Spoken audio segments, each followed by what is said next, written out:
Hello everyone. हमारे पास question है, in the given figure f is equal to alpha t is applied on the block of mass m2. Here alpha is constant and t is time.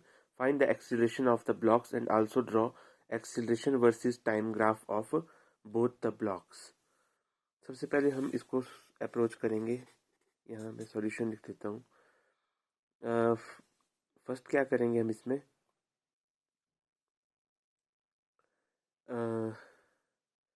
Mass m2 पे force लग रहा है alpha T, ठीक है। और इसके बीच का इस सरफेस के बीच का friction coefficient of friction mu है, और यहाँ पर ये ज़ीरो है। ये सरफेस यहाँ पर ये स्मूथ सरफेस है, ठीक है। अब इस इन क्वेश्चन को अप्रोच कैसे करते हैं? First of all let us assume both blocks move together with common acceleration.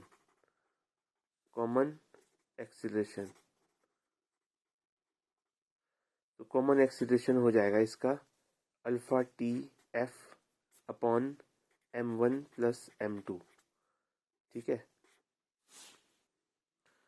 अब हम एफ मैक्स फाइंड करेंगे। एफ मैक्स होगा जितना मैक्सिमम फ्रिक्शन इन दोनों सरफेस के बीच में कितना लग सकता है। दो सरफेस के बीच में मैक्सिमम फ्रिक्शन कितना लग सकता है, वो होगा म्यू m2 जी। ये मैक्सिमम फ्रिक्शन है जो इन दोनों सरफेस के बीच पे एक्ट कर सकता है। और अगर दोनों ब्लॉक्स एसी से मूव कर रहे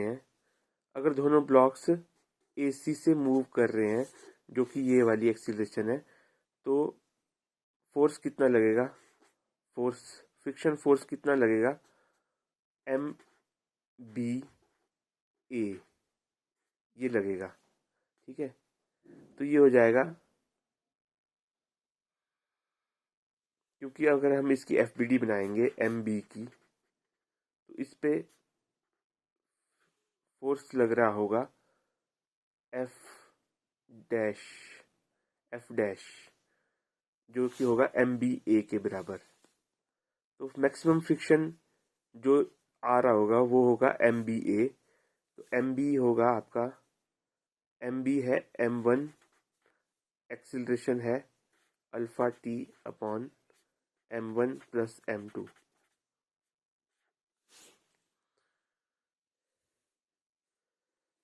अब यहाँ पर मेन मुद्दे की बात क्या है?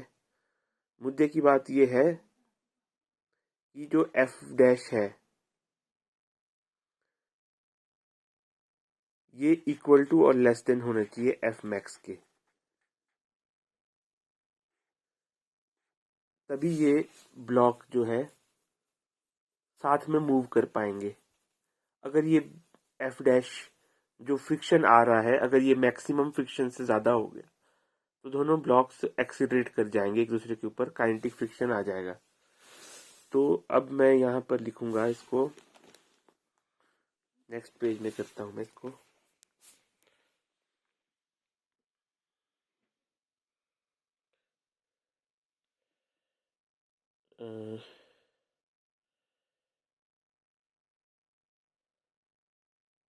m1 alpha t upon m1 plus m2 should be equal to और less than mu m2 g. तो यहाँ से t की वैल्यू आ जाएगी less than equal to mu m2 by m1 into m1 plus m2 g. ये t है maximum, यानी कि t equal to t naught और t less than t naught पर, t equal to t naught और t less than t naught पर both blocks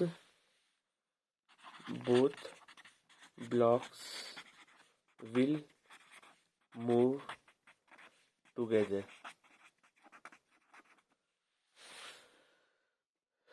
सो यहाँ से हमारे पास टाइम आ गया। इसके बाद हम क्या करेंगे, इसके बाद हम वो सिचुएशन बनाएंगे जिसमें both blocks do not move together. अभी क्या होगा, ए पे अल्फा, ए ब्लॉक ऊपर वाला है M2, इस नीचे वाला है M1। इस पे अल्फा टी लगेगा आगे को, तो मैक्सिमम फ्रिक्शन यूटिलाइज हो रहा होगा पीछे को, मैक्सिमम फ्रिक्शन F मैक्स लग रहा होगा, क्योंकि अब ये ब्लॉक्स एक्सिलरेट करने लग गया है, अब ये एक्सिलरेट करने लग गया है, और इस पे भी F मैक्स आगे को लग रहा होगा नीचे को, इक्वल एंड अपोजिट रिएक्शन। तो ये भी फर्स्ट वाले का एक्सिलरेशन हो जाएगा, एक्सिलरेशन ऑफ फर्स्ट मतलब सेकंड ब्लॉक का एक्सिलरेशन हो जाएगा alpha T minus mu 2m2g, mu m2g upon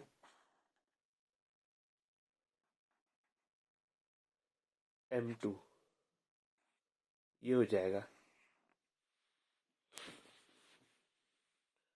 और नीचे वाले ब्लॉक का एक्सिलरेशन हो जाएगा, acceleration of 1 F max bye m1। F max है mu m2g upon m1।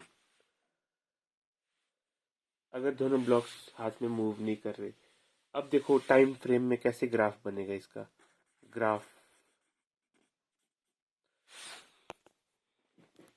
Graph जब हम बनाएंगे इसका, तो ग्राफ कुछ इस तरह बनेगा, एक्सीलरेशन वर्सेस टाइम। तो हम सबसे पहले टाइम लिख लेते हैं यहाँ पर टी नॉट है, t equal to t naught जो होगा वो होगा mu m2 by m1 plus m2 into g. T naught ये है, तो टी नॉट टाइम तक एक्सिलरेशन, सबसे पहले टी नॉट टाइम तक एक्सिलरेशन यहाँ से देखो, टी नॉट टाइम तक एक्सिलरेशन होगी इसकी alpha t upon m1 plus alpha t naught upon m1 plus m2, और वो लीनियर होगी क्योंकि अल्फा वर्सेस टाइम स्लोप होगा alpha upon m1 plus m2। तो यहाँ से टी नॉट टाइम तक इसकी ग्राफ बनेगा जिसका इंटरसेप्ट होगा alpha t naught upon m1 plus m2। ये है m2 के लिए,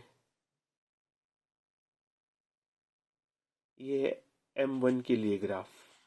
सबसे पहले हम डिस्कस करते हैं m1 के लिए ग्राफ, ठीक है। एक्सीलरेशन दोनों की सेम होगी। दूसरा ग्राफ अगर हम बनाएंगे, इसकी एक्सीलरेशन होगी, यहाँ तक होगी alpha t naught upon m1 plus m2।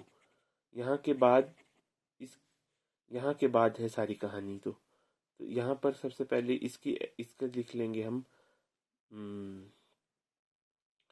यहाँ तक टी नॉट टाइम तक इसकी एक्सीलरेशन होगी alpha t naught upon m1 plus m2। उसके बाद m1 की एक्सीलरेशन हो जाएगी टी से कांस्टेंट हो जाएगी, is equal to mu m2g upon m1।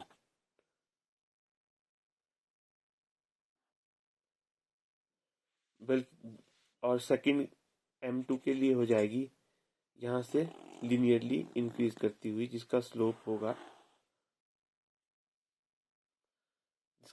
होगा अल्फा अपॉन m2।